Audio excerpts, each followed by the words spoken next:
Welcome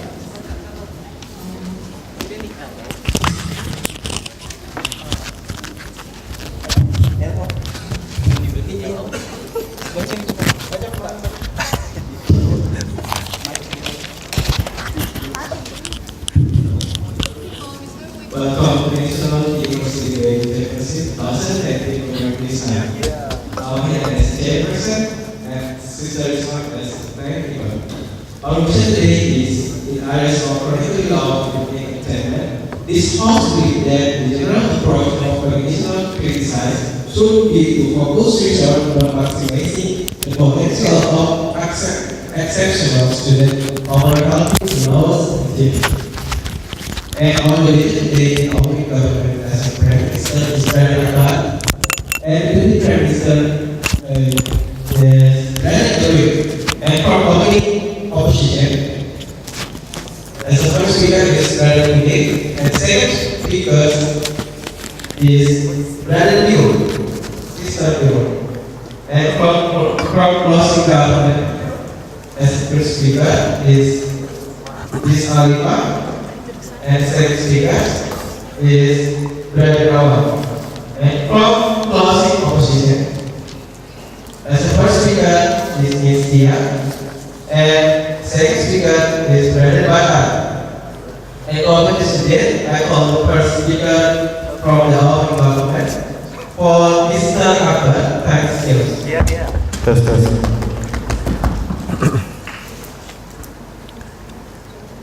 As a team opening government, we proposed the motion to urge the educational charities to focus their resources on maximizing the potential of exceptional students over helping the lowest achieving.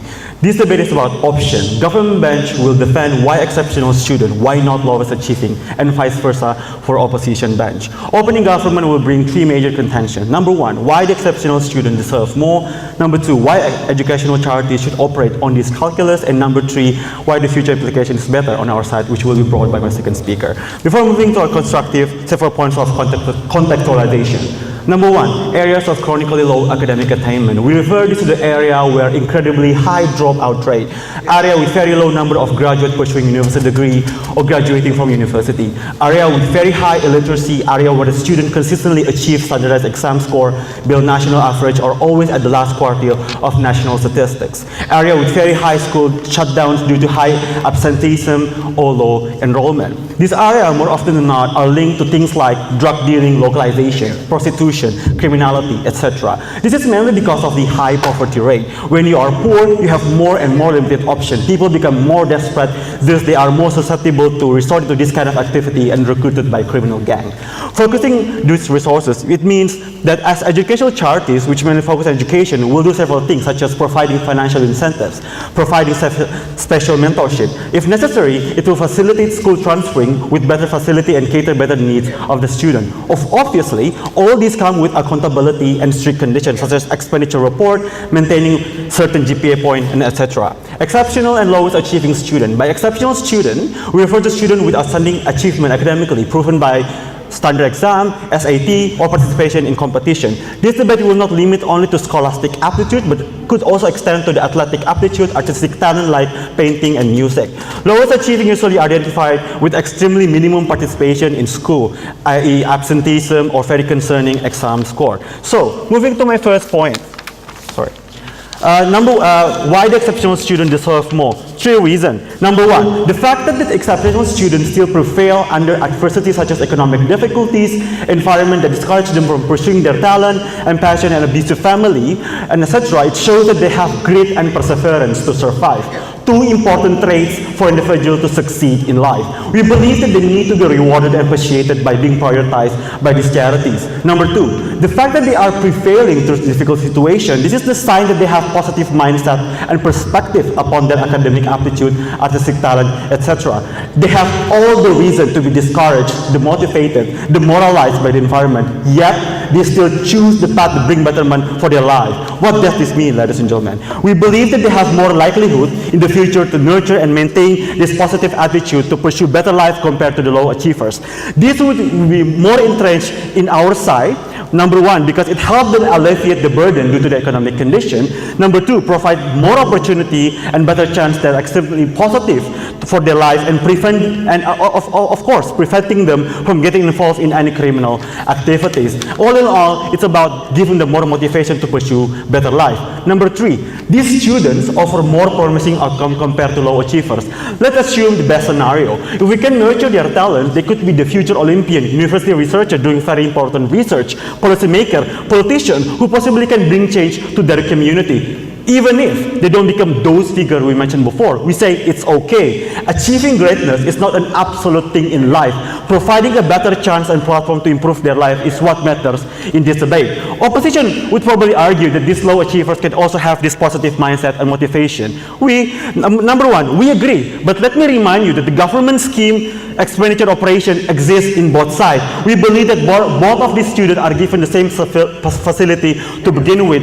We're not talking about disabled kids because there are special schools for them. Students with difficulties in learning have already received government support in form of assisted learning. We also need to acknowledge that if the problem is about poverty and other factors I have mentioned before, government can deal with those structural problems independently, and there are other NGOs and other charities dealing with such issues. If we argue on opposition side by giving this charity to low achievers, this will be zero-sum game. Why? These low achievers, they are being like that due to their lack of motivation, negative mindset on school, so that's why they are leaving school, which we believe will become hindrance to their success prospect, and eventually this charity will lose its worth. In addition, opposition will sacrifice the positive prospect that these exceptional students have. Opposition could also argue that exceptional students can succeed by their own. We don't think so. We could never gauge to what extent these externalities will affect individuals, and opposition, they're only arguing the best scenario with a very dubious likelihood. But number two, we say that to succeed, you need the platform and opportunity to make your full potential flourish, ladies and gentlemen. We can see in our side, we need to prioritize one and sacrificing the other. But at best, education operates on the principle of utilitarianism, such as government scholarship given on the basis of academic aptitude or economic condition, or research grant are granted on the basis of its significance and the outcome of the society. Going to my second argument, questioning on why educational charities should operate on this calculus. Three reasons. Number one, we're not talking about charity funding in the amount of $1 million. We're talking about very limited amount. Due to this very limited resources, this charity should concern over their efficacy of the funding distribution and should distribute it to those who will benefit the most. As we've proven that the exceptional student is much better priority, therefore they should do so. Number two, we believe that education should be inclusive and accessible to all. Team opposition will probably argue that giving to exceptional students is equal to giving privilege to those individuals. We disagree. We believe that the charity should operate on the principle of proportionality. This means that the resources are given based on the needs, i.e. exceptional students needed more considering all the merits they have. Therefore, at this point, this charity should not be treated as right for all. Number three, lastly, dealing with my analysis in previous argument, if the donation are given to student or exceptional student who are most likely to succeed, we think that these educational charities can use their profile to increase the traction of their charity cause and increase the donation. If we stretch this analysis, hence it increase the number of people or students can be helped by this donation, ladies and gentlemen. Even the small change or slight improvement in the recipient life, it could mean so much to the image and credibility of this charity, ladies and gentlemen. As the opening government, we have proven to you that number one, it's the education, why education justify for education charities to do this, and why that this exceptional student deserves more, we propose.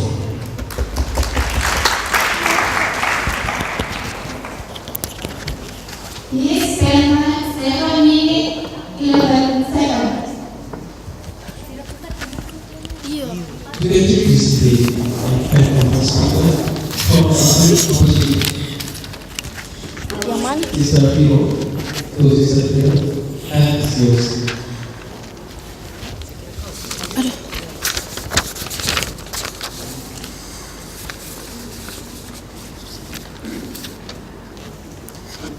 Bisa tukar mic-nya? Kayaknya itu lebih. Tes.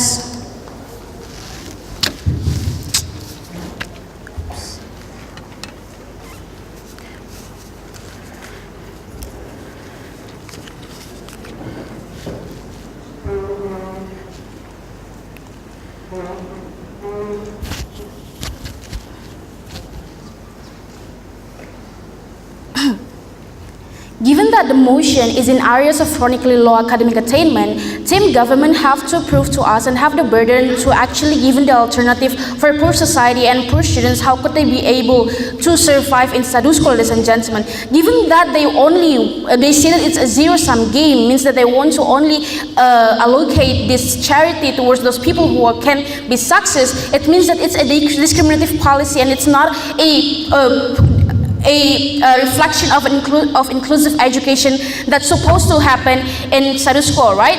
2 points of rebuttals. They say that how in status quo these people are given same facilities. They mischaracterize these students, right? Students who are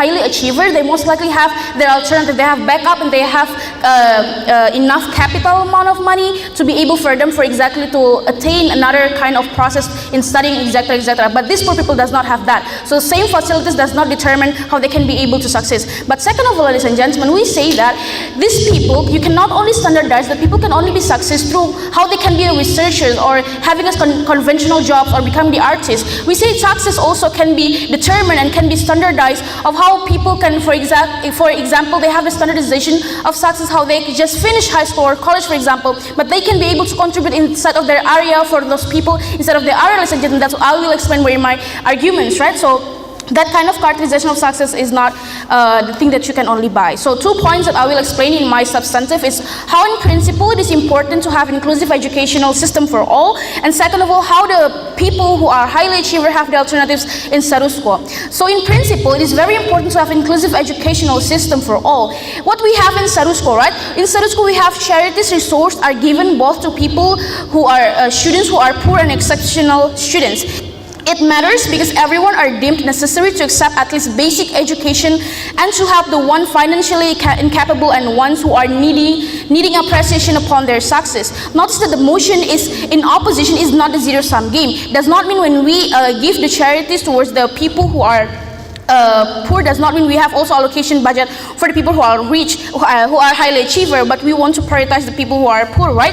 So why inclusive are important? Because it is universally accepted that education is the way of human getting out from poverty, from toxic social construction, in which they can understand the issue and problem, right? And not taking everything for granted. This is very important. So the pre-existing narrative that we have in our status quo ingrained to society in highly chronically low economic attainment is how first cultural constraint on how school is not important and you don't get direct benefit from it. It is a long-term investment. Second characterization and narrative is you won't be success because job field are hard and competition are not a thing you can bear. The characterization of low achieving students in areas of chronically low academic attainment is how in general population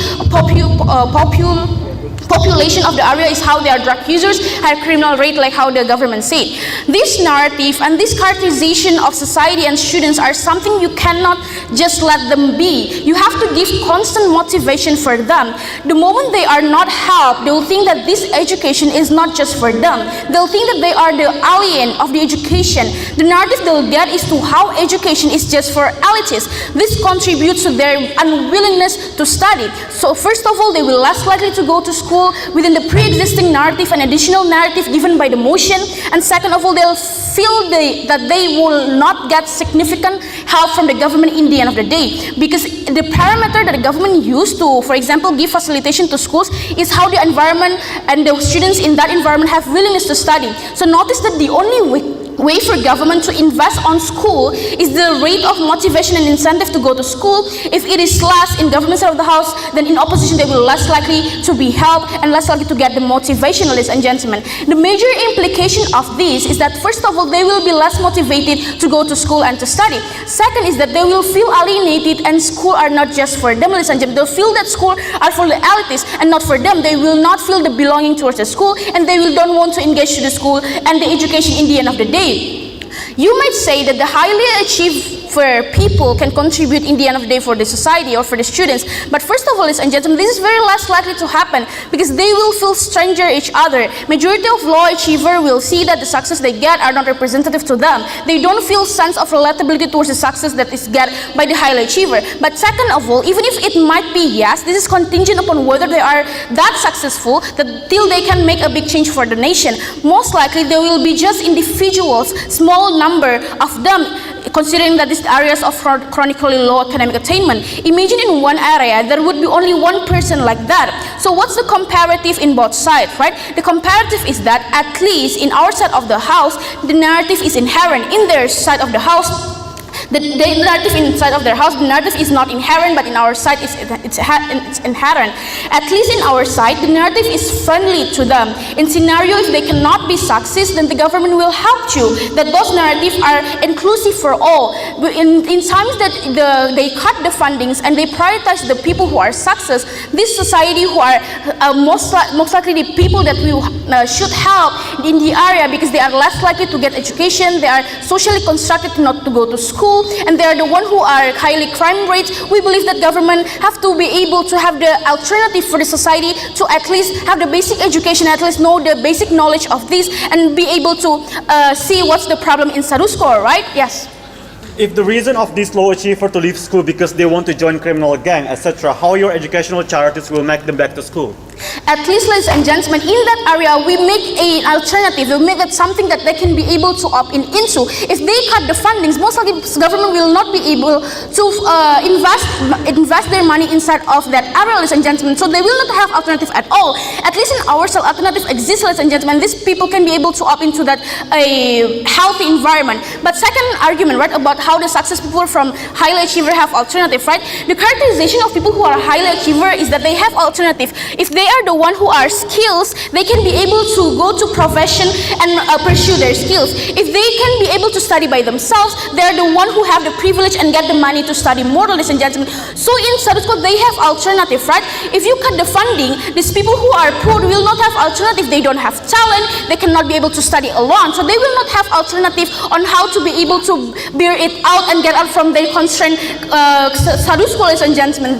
Therefore, in the end of the day, this society, our society will not be helped inside of our status quo, and in comparative towards them, our narrative is inherent because you make them engageful towards the education and you make them see the alternative that they have in status quo. Thank you.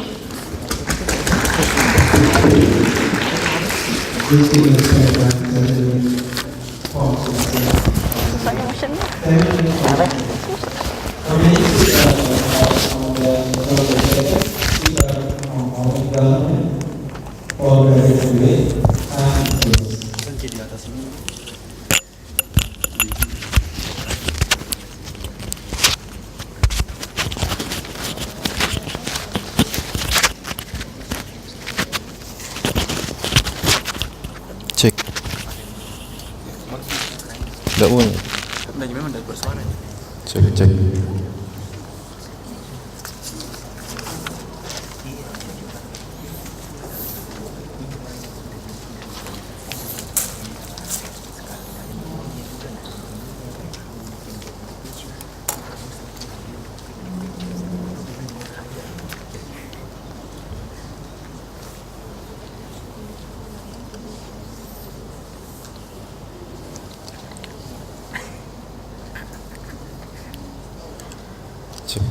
Before I'm going to close the case of opening government, let me give some discuss towards the opening opposition, ladies and gentlemen. The moment they say that in terms of education, all society are able have rights to get the education, for example, basic knowledge and basic education and so on, so far. We agree on that, ladies and gentlemen. My first speaker never say that these educational charities will be brought the government agenda in terms of providing the equal education to the society, ladies and gentlemen. But because in terms of this lowest achievement, they still have government who have responsible on how to give all the society to provide them education, to give them incentive the moment they are lowest achievement, they are learning difficult, for example. It is the entity and responsibility of government, ladies and gentlemen. But why I say this is to talk about the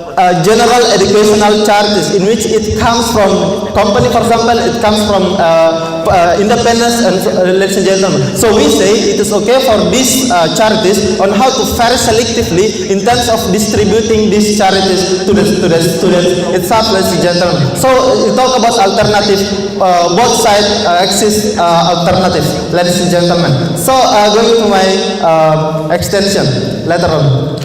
Why we think that it is necessary for these general charities to vary selectively? Ladies and gentlemen, first reason is to maximizing the outcome of these charities. What you need to understand, this company or other entity, they are give charities, it's not only voluntarily, but what they want, they would like to improve the quality of education itself, ladies and gentlemen. So we say the general education charities have to very selectively to distribute these charities to the betterment of education itself, ladies and gentlemen. Why I say so? Because these potential exceptional students, it means that they have skills, they have a good potential, they have a good starting point, for example, ladies and gentlemen. So by distribute these charities, we think that, ladies and gentlemen, the possibility of success, for example, will be much better under our side of the house. In comparison in their side of the house, the moment these charities, they are distributed to the lowest achievement, ladies and gentlemen,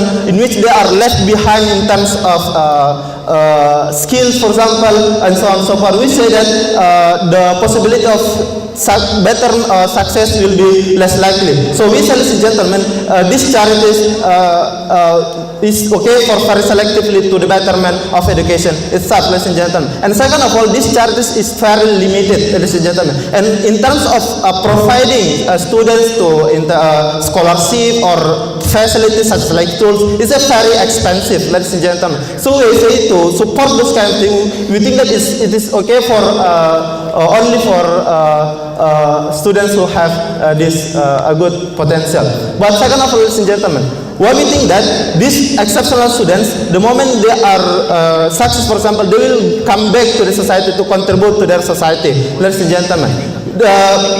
What you need to understand that this context, we talk about the chronicle education, this most likely happen in rural area. And we talk the characteristic of society in rural area, for example, ladies and gentlemen, the essence of neighborhood is very high, ladies and gentlemen. So the moment these students, such as for example, they believe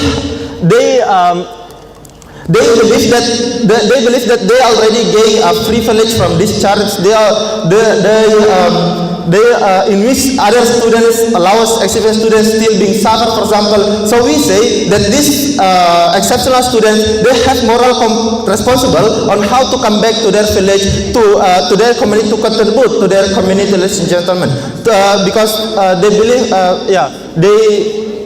they have moral responsibility, ladies and gentlemen. And second of all, ladies and gentlemen, second of all, they also believe that they become a potential or they become success is not only inherently from themselves, but sometimes it also support from their community. Ladies and gentlemen, they gain support from their community in the first place, ladies and gentlemen. So the practical benefit, the moment these exceptional students come back to their village, for example, contribute to their community, ladies and gentlemen, they will have incentive, they will improve the human index, for example, in their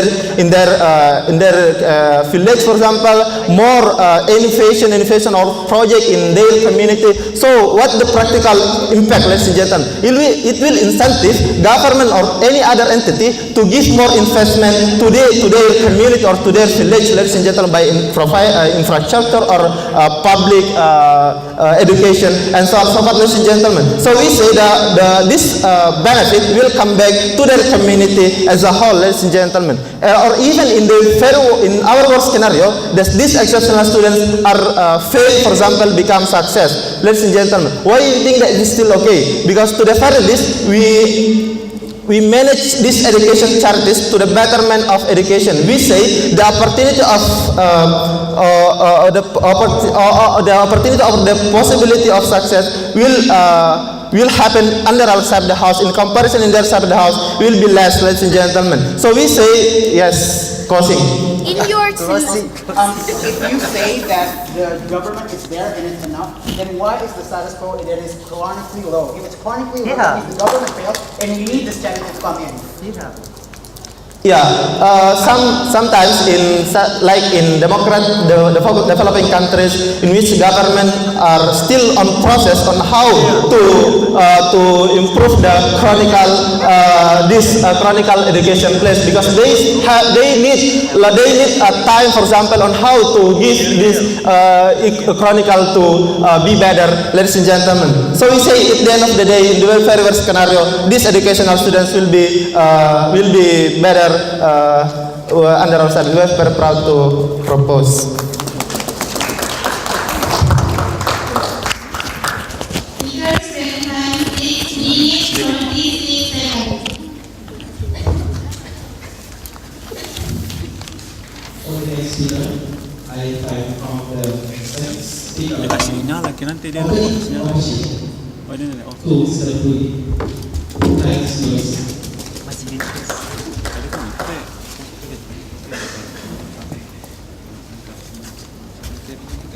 Ada namanya yang saya yang kami memang sesuatu dari semua daerah punya tinggi juga memang itu maksudnya ada yang rendah jadi ke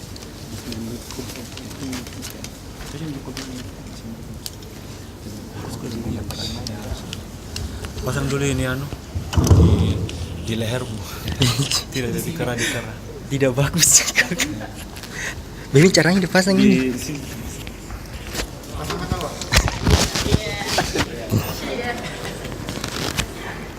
Shame. Jami pakai mic. Pakai. Jelas jika pakai mic. Tes asik.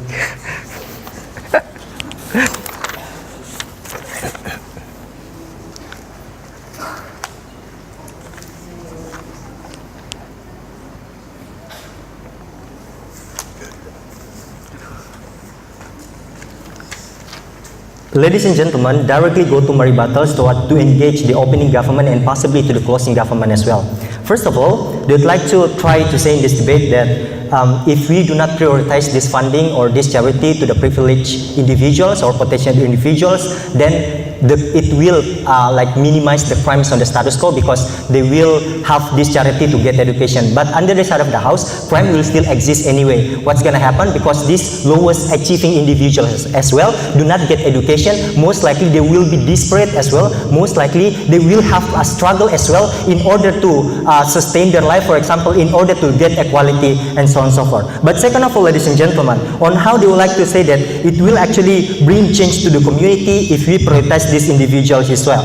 We think that this argument can only fly if they can prove that these lowest achieving inherently stupid or inherently not to be able to improve at the very first place. Given the fact that education is a process of learning something, getting to know of something, ladies and gentlemen, even if they are low achieving, at least they can still get ideas, at least they can still contribute or share their ideas to their community and solve the problem, the specific issue on the status quo itself, ladies and gentlemen. But next, on how they try to say that other NGO will actually provide these individuals or government will provide these individuals itself. Apart from the POI of closing opposition, we actually have to see the proposition fiat in this debate, because we think that this charity is actually the only source of getting the charity itself. We have to prioritize which one we should give to them. In our side of the house, we actually have a stance where we would like to give equal opportunity, equal charity to the not only to the potential one, but also to the lowest achieving at the very first place itself, right? So given the fact itself, ladies and gentlemen, let's come to my argument itself. Why we think that it's very important for us to actually prioritize as well to the lowest achieving individuals at the very first place itself, right?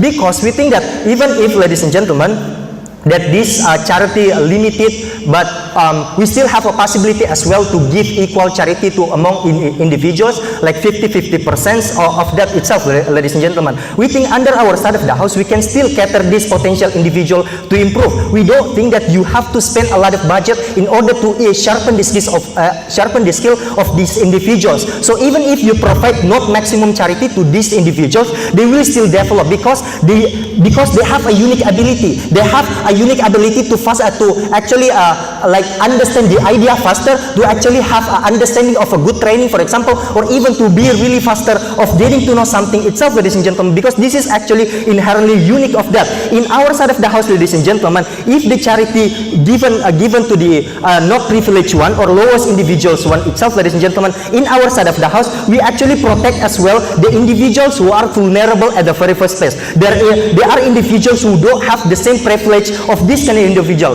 They actually don't have a fortunate life of as same as like this kind of people. For example, we think, ladies and gentlemen, giving this charity to them, at least we break their unfortunate life. We give a same equal opportunity for them to be able to actually get out of their kind of poverty and so on and so forth itself, right? But let's actually talk, most importantly, ladies and gentlemen, let's talk about the donator at the very first place, because we think that we have to see the sustainability of this organization charity at the end of the day. So in order to know that, ladies and gentlemen, we can actually ensure that this donation will be always sustainable at the very first place. We think that, ladies and gentlemen, we think that, ladies and gentlemen, in the status quo, there is already a movement or children right, a movement who believe that education is a right for all children and not just potential individuals, but also to the low privilege itself, ladies and gentlemen itself, right? We think that, ladies and gentlemen, what's going to happen in their side of the house, that this donator of charity, especially who really concerned of the children right movement, who believe equality to all children, for example, will actually say that there is actually a discrimination towards the layers of children in the status quo. This will be most likely, this kind of people, for example, will actually less donate to their money to this education charity, because there is already a violation of human right inside of this kind of thing. There is actually people who do not be prioritized at the very first place itself, ladies and gentlemen. So we think that at the end of the day, this institution will not be sustainable because they have less charity to provide due to the disappointment of people at the very first place itself. But let's actually talk also the idea of the human resources at the very first place itself, right? Because maybe under their best case scenario, there will be more investor coming later on if they see that there is a potential to this kind of village, because you already give a room for these privileged individuals to really sharpen the skill at the very first place, ladies and gentlemen. We think that, ladies and gentlemen, investor will still happen under our side of the house if they would like to see this kind of village be developed at the very first place itself, right? Because we can still ensure that this kind of people or this kind of lowest potential one can actually still develop their learning or even their skill. For example, given the fact if the students have already known that they are given charity at the very first place, and given the fact if these students are actually poor family, they are the only source of this family, they are the only hope of this family, for example, they will be most likely to motivate themselves to actually really learn something that could really improve their life at the very first place itself, right? So we think, ladies and gentlemen, natural resources we actually attract the investors as well to actually come in our country. But we also think, ladies and gentlemen, there is an investor who not only concerned about pragmatic benefit or profit oriented, but also they would like to give investor to this kind of village, because they see that there is actually a good human right at the very first place itself. NGO will actually not like to give an investment to this kind of village if they see that there is a human right violation inside of that, ladies and gentlemen. We think that at the end of the day, what's gonna happen under our side of the house if we give equal opportunity to all people, for example, is that more diverse of investment will actually come in our side of the house. NGO who actually really concerns of humanity will actually still happen under our side of the house itself, but also investor of who are pragmatic benefit will actually still include in our side of the house itself, ladies and gentlemen. What's gonna happen in their side of the house? This that maybe these only profit-oriented people who are actually would like to invest in their village, for example. At the end of the day, is that what's going to happen in our side of the house? We could faster the development of this area, for example, because there is a diverse of investment who come into that area. In their side of the house, lowest development of that because no diverse itself. Thank you.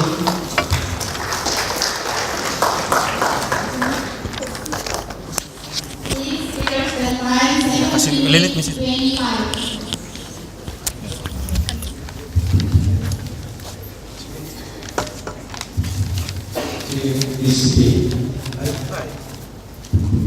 I invite from the first speaker of closing the argument. To Sister Alima. To Sister Alima, thanks you. Pasang ko yun di hidung mo na. Tindik Pembentaran Kak.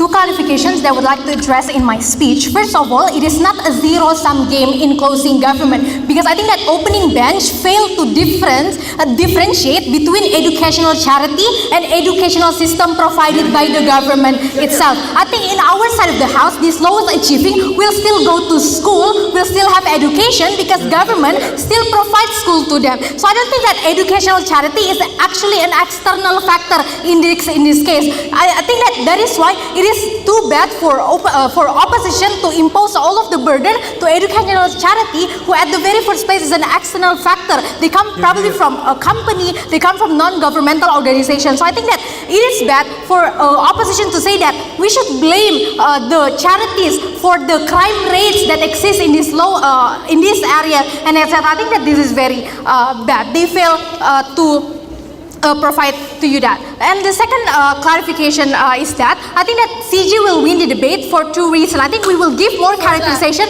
toward what is the interest of educational charities and why it is important to cater that interest. And second, I'm going to explain more why prioritizing this excellent student will be much better for also both the lowest achieving. No, thank you. So moving to my first substantive, which is the purpose of educational charities. I think that what people need to understand is that the areas of chronically low academic attainment is most likely the type of area that is either developing country, rural area, or slum area. You need to understand the similar characteristic between all of these areas is that they have a poor structural system inside. It is either in their government system or is either in education system. So the proposal that we propose by closing government is not for educational charity to help all of the lowest achieving, but for government to have better reformation of their system, to have better educational system that can able to cater. Because if, for example, government are not failing to provide to these lowest achieving, this lowest achieving would not exist at the very first place. So I think it is important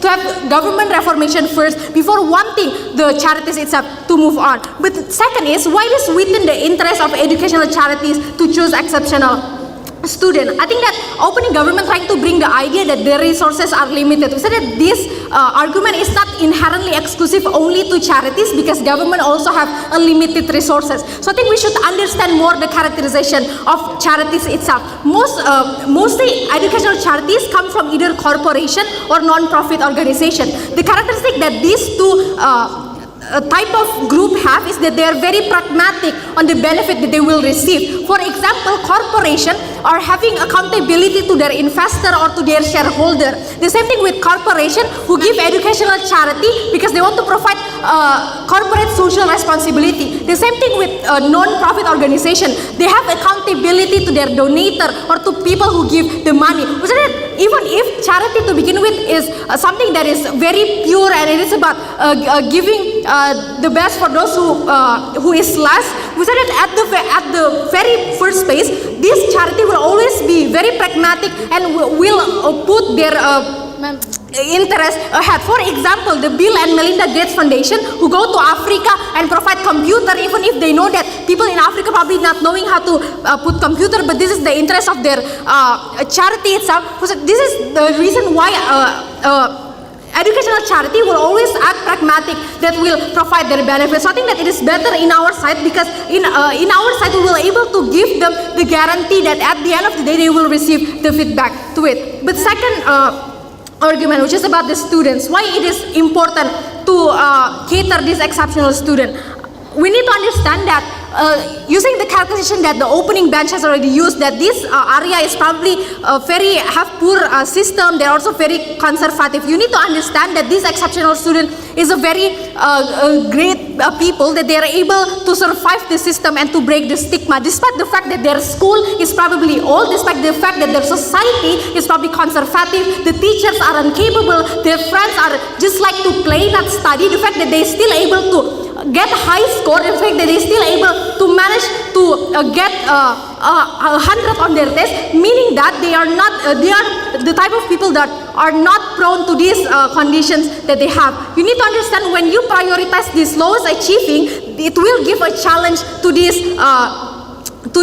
exceptional student. How is that so? Because then they have to keep up with their fellow student with lesser capacity. Of course, the teacher itself should study much, should teach the student itself much slower, so this lowest achieving will be able to understand. This is sacrificing those exceptional students who probably have faster capability in understanding the material itself. So that we don't want to sacrifice that. This is the problem that these exceptional students, who probably much lesser in number, have to face every day in school, every day in class, when they have to complicit to the idea that the teacher are more favoring the lowest achieving. The teacher are teaching very slowly, are teaching in a very, or even not really coping up with the standard that the school already have. This is the challenge that these exceptional students suffer. I think that exactly educational charities, the actual factor that exists outside of the educational system provided by government, will be the one that help these exceptional students to be able to be better. But then how this student will give better effect to the society? Why it will be more effective in our side?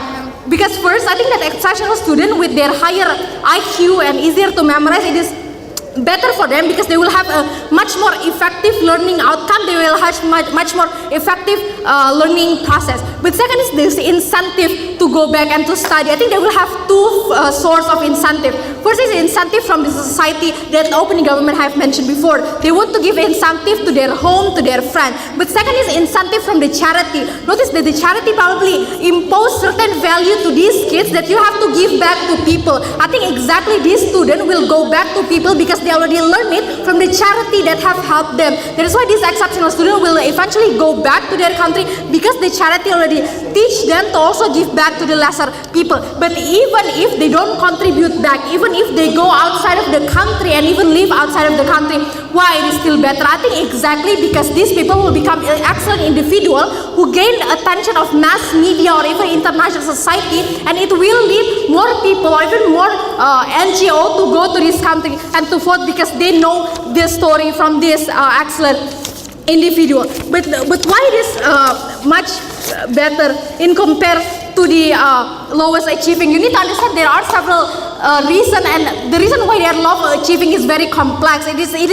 either their condition, they have poor nutrition. I think that it is easier for the charity itself to solve this problem because they have too many problems to solve. Knowing that the resources are limited, we don't think that the charity will be able to cater all of the reason why they become low attainment, and that is why we're very, very proud to propose.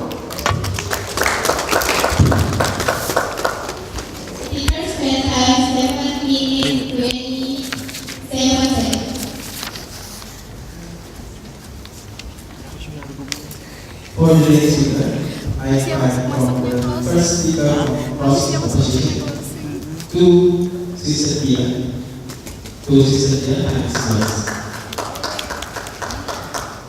Dipasangin ya sama kepala. Oh, kenapa gini? Hah? Tidak, harus dipasangin. Sama-sama. Sorry. Ya pakai dua-duanya. Itu dijepit gitu. Jepit di kehidupan.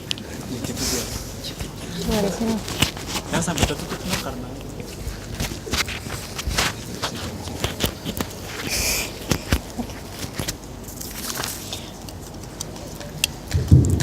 Test.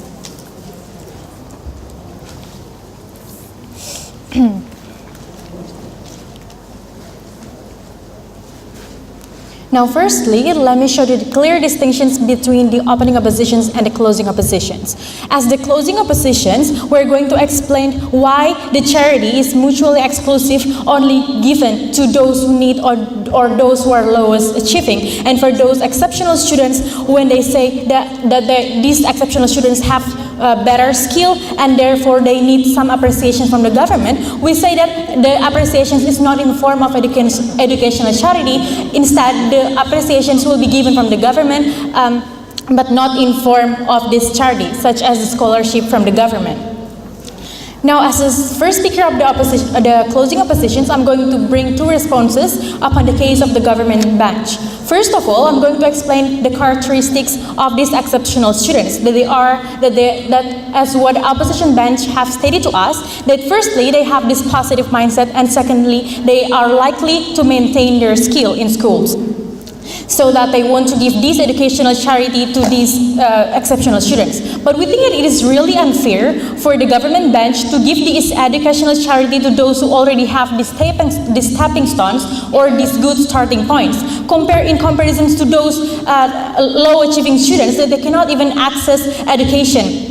And they cannot even, and they are even hardly purchase books or other media to studies. We think it is better for us to give this educational charity to those who desperately need this charity in order for them to survive in their life. Second response is that to the case of the government side of the house. We think it is very fatal for the government bench to argue that they are going to fix or they are going to reform the problem inside of the government firstly, so that they can fix the struggles that they have in that areas. But ladies and gentlemen, we think that in order to fix or to reform the government system inside of that low attainment area, we need to firstly educate people in order for people to vote for the good political parties, in order people to vote for the good politicians that is going to fulfill the rights of all layers of the society in that area, right? So we think that in order for the government bench to achieve their goals, to reform the government, to create a reformation inside of the government, we think it also will be better created by our proposal, because we are going to educate people and attract people to vote and choose the best politicians for that area. Now, from that response, no, thank you. From the responses, we think that we have tackled down all the government bench arguments. Now, before I proceed to my points of argumentations, I will hardly state it that our goals as the opposition is that we don't need to build multi-billions company for these rural areas. Instead, it's enough for us to educate these people who are not educated in order for them to be able to create their living, for example, for them to farm or for them to build their own economy. Now, I'm going to talk about three layers of argumentation in here. First of all, I'm going to talk about the original intent of this educational charity. Second of all, I'm going to talk about the moral attachments or the moral responsibility for these lower achieving will be bigger in comparison to those exceptional students. And third of all, I'm going to talk about this proposal is in line with the government's agenda to decrease the unemployment rate in that rural area. Proceed to my first layer of argumentations. We understand that the educational charity is far different from the scholarship. For example, scholarship which is given by the corporations or the government. We understand that the intentions of these corporations is that firstly, they wanted to get high quality workers that can return their investment. And second of all, the intention of this corporation to give the scholarships to these exceptional students is that they are going to use it as the way of the marketing, that they want to find the actors that can represent their corporations. And understanding the characteristic of this educational charity is it is used to help the desperately people who really need this charity, those who has no access at all towards education, which is in here the actor is this lowest achieving students. And we think that in here, in the educational charity, in order to help this desperately students who are low achieving, therefore we think that this educational charity should only be given to those low achieving students. in comparison to those exceptional students, we think that they already have the capability, we think that they also already have enough money, or even if these exceptional students don't have enough money to also access education, we think they already have a good stepping stone, which is having a good skill and also capability in order for them to get other scholarships from the government or the scholarships from other corporations. Now I'm going to proceed to my second layers of argumentation that's going to talk about the moral attachments or the moral responsibility of these low achieving students will be bigger in comparison to these exceptional students. We believe that understanding the characteristics of these exceptional students, first of all, that they have capability, and we think that when they get the amount of money or the charity from the government, with the small amount that is given by the government, we think that it's less likely for them to return back to their area. Why is that so? First of all, they think it's better to stay outside of that area that can be more competitive or will pay them more. Second of all, we think that they are also going to think that the previous government only contribute less to them or only give them in a small amount of charity. And third of all, we think it is a very big much burden for them to fix the area in comparison for them to just get away from that area and get a better life in other area. So we think in comparison to these low achieving students, we think they will have this moral attachments or moral responsibility which is bigger compared to those exceptional students. Why is that so? Because they get this charity from the government since they are starting from the zero, everything from the zero, and since they are starting from nothing to become something. So we think that these low achieving students will feel the moral attachments or moral responsibility more to get back to that area in comparison to those exceptional students. Now, third of all, I'm going to proceed to my last layer of argumentation that's going to talk about that this proposal is in line with government's agenda to decrease the unemployment rate in that rural area. We have to understand that the unemployment rate in that rural area is very high, including the crime rate in that area. And we think that in order for us to make all of the people work, or in order for us to decrease the unemployment rate, we need to make these people educated, right? We need to make all people have the access to education. We don't talk about whether they are going to success or not, but firstly, we should give them a fair stepping stone, which is for them to get enough education in order for them to get work. Thus, from all of these substantive, we back to propose. Thank you.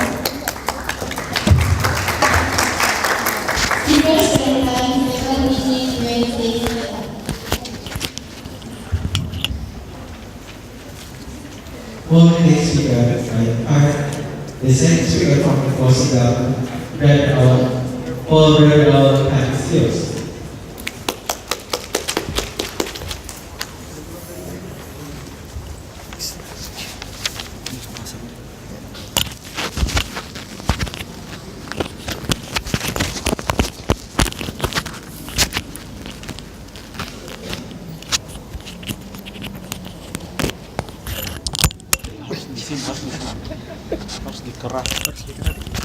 Yang saya tes.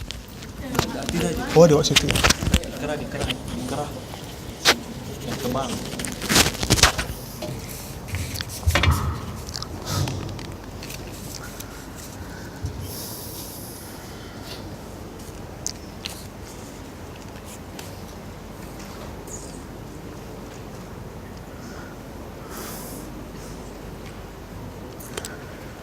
Ladies and gentlemen, before I came to my extension and closing this government bench, I would like to give some rebuttal for the closing government side of the house.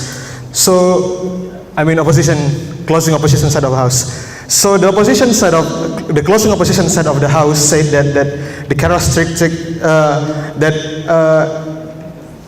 the educational charity should be given to the low academic students instead of the high capability students due to some requirement and some factors considered. The first one, the speaker from the closing opposition said that the characteristic of students that have high capability competence is that they have privilege, so they will maintain the privilege. So therefore, when they graduated, when they move to the further level of education, they will go from their environment and they don't want to participate on building and fixing their environment. This is not true, because at first they live in the rural areas, the slum areas, where most likely the family bond, family friendship, the friendlyhood is tied between one people, one person to one another. Therefore, they have the special bond that will make these high capability students, when they get the charity, they will feel the privilege, they will feel the burden, that they are the one that should contribute to their society, because they are the one that given the responsible, because they are the one that have the privilege through their mind, through their academic competence, to give back to the society. Moreover, the speaker from the closing opposition said that it should be given to the people, to the student, to the children with low academic capability, because they are the one that unprivileged. They have no privilege from the high capability students to learn by themselves. Therefore, we should help them, for them to be an educated people, so they will be competent to entering the work market. But before we give into that, we have to consider that these low achieving students became low achieving students because a lot of factors. First, they can get malnutrition because their parents can give them enough food, or they are born with low IQ, or they don't have motivation, or they have given some stereotype or some teaching by their parents that make them become low achieving students. Therefore, if you want to use this charity to cater this problem, to solve this problem, it will requires a lot of burden. It will require a lot of resources, from money, from attention, from a lot of things that we can give it all due to the limitation of the charity. So now move to my next argument. So before like my previous speaker have said, we have to understand what is this educational charity. We know that these educational charity are given by corporates or by institutions as in the form of CSR to contribute back to the society. We know that this charity doesn't require feedback. We know that this charity doesn't require profit back to the company. But we know how company or how corporations work. They want to see the benefit. They want to see the result in the most distinctive and clear way. But at the same time, we have to know that they are not the government. They don't have responsibility to make all people educated, whether they come from low academic or they come from high academic, but they want to see which way it will be which method that will have significant impact, which method have significant effect to the society. So therefore we think that it will be more significance for the educational charity if we given this to the more competent students. Therefore, we have to imagine the result and why it is more beneficial to give in to high academic students. Before, we have to see them in the short term. We know that these high academic students are still prevail despite the environment that surrounds them, as the opening government have said before. So we know this is so they have the potential to become some extraordinary people in their country or in their society. They can be politicians. They can have a significant achievement in scientists and other fields. Therefore, we have to maximize. We have to create. So we have to create a place, we have to create facilitation, we have to give some contribution to boost these exceptional talents that these high academic students have despite their difficulties that they have in their daily life. So therefore, if we give them the high academic students first, in the short term, what impact they will get, therefore, it will give some sense of pride in their society surrounding them. Because some students, although they are surrounded by difficulties, they can still prevail and they can still have high competencies. That's the short-term effect of giving the educational charity. And on the other side, if we giving this to low academic students, we can see no effect on short-term impact, because at the first time they have a lot of problems to solve. They have layers of difficulties that creates them as low academic students, as I've mentioned before. So therefore, if we want to give them educational charity, it will not have any significance on the first short term. Therefore, in the long run, these high academic students, if we give them short term, they can have higher education, they can go to university abroad and learn more, and at the same time, as I've mentioned before, that they have the strong bond with their environment. So therefore, they will have the urge of responsibility, the need to contribute back to the society. And therefore, if we give this to low academic students, at the wrong time, they will only be a competent worker that only responsible for themselves. They will not give any significant contribution to others, because they came from low academic students, low academic competent students. But these high academic students, because they come from high academic ability, they have more power to think more capital to do a lot of things that are in extraordinary ways. So therefore, they have likely competence, likely possibilities to create more workforce, to create more contributions to the society. We are very proud to close the government bench. Thank you.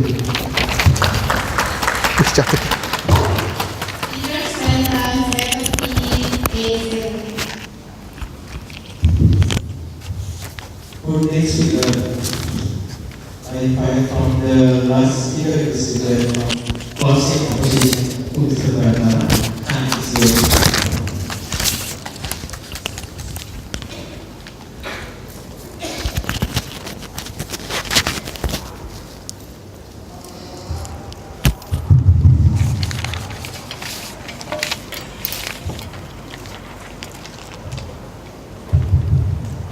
If the government wants practical results that the charity can use to increase investors, just the fact that more people are participating, less people are dropping out, more people are passing UN, more people are graduating, less criminalities happen, we say that those are parameters that a charity can use to increase investors just as much as them. We say they are going to be even easier than making someone who is already smart even smarter. I'm going to explain that in later on.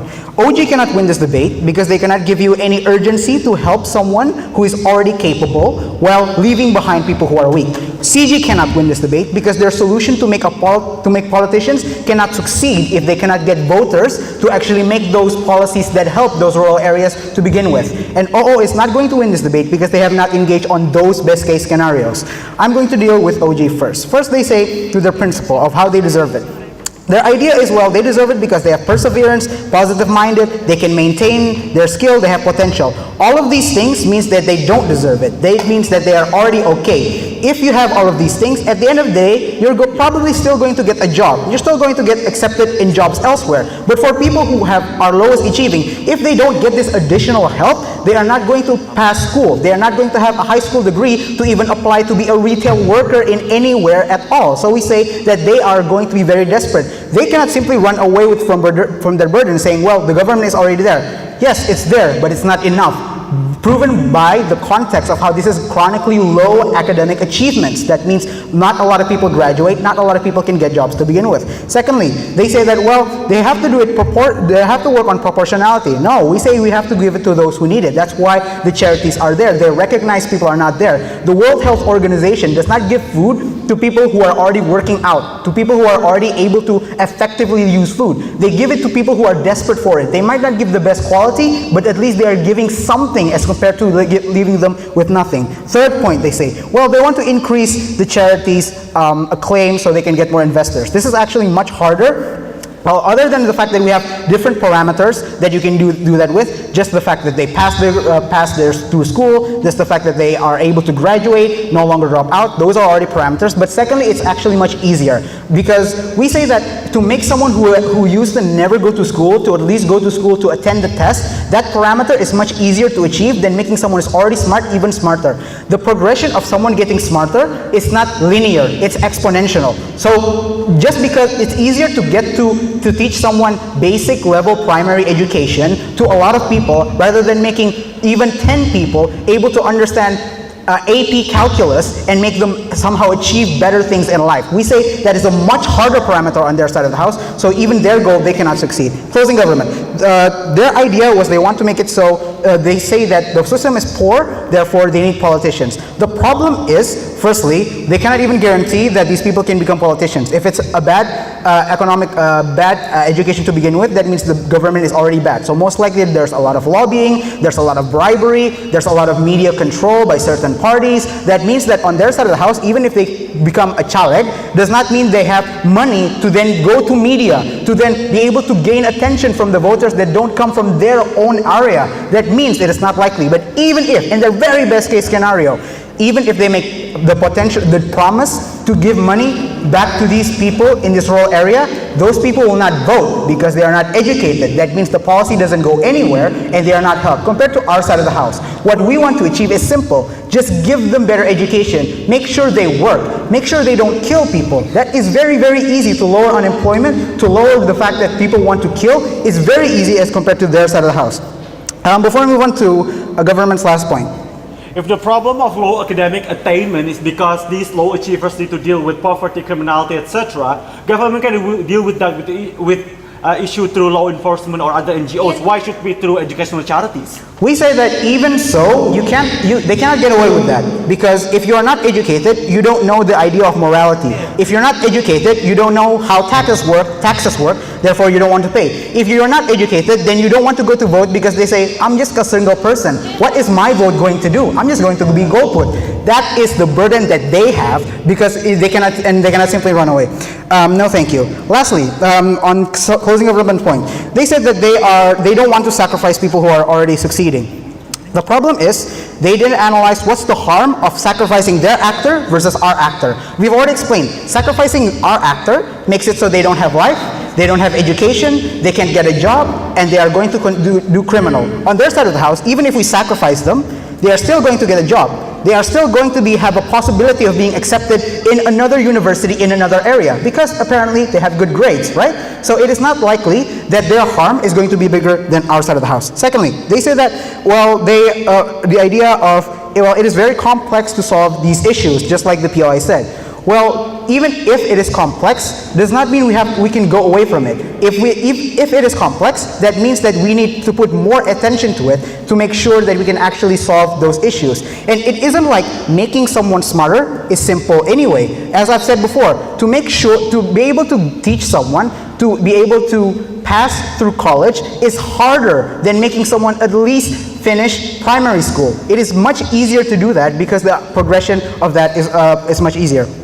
But moving on to the opposition bench, closing opposition wins because of our two main extensions. Firstly, because we characterize charities. Charities are different than corporations. Charities work based on who needs it. World Health Organization, again, does not give to those who already have it and you can utilize it the best. They give it to those who desperately need it because otherwise no one can be there for them. But also on the idea of the likelihood of them giving back more to society.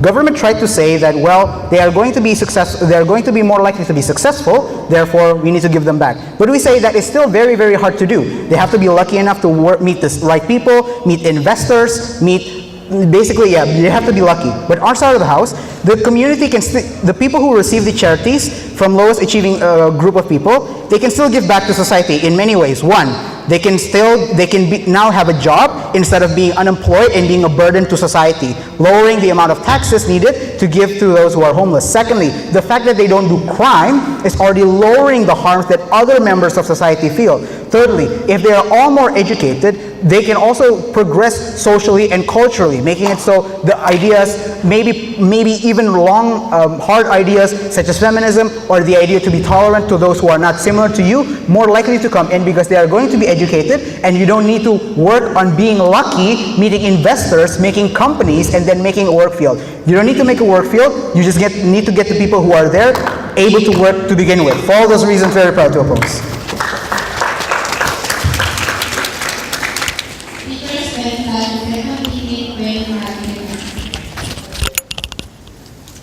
So is the end of this debate. Let's give applause for all papers. Boss. Organization, LLDikti and coordinating for this meeting.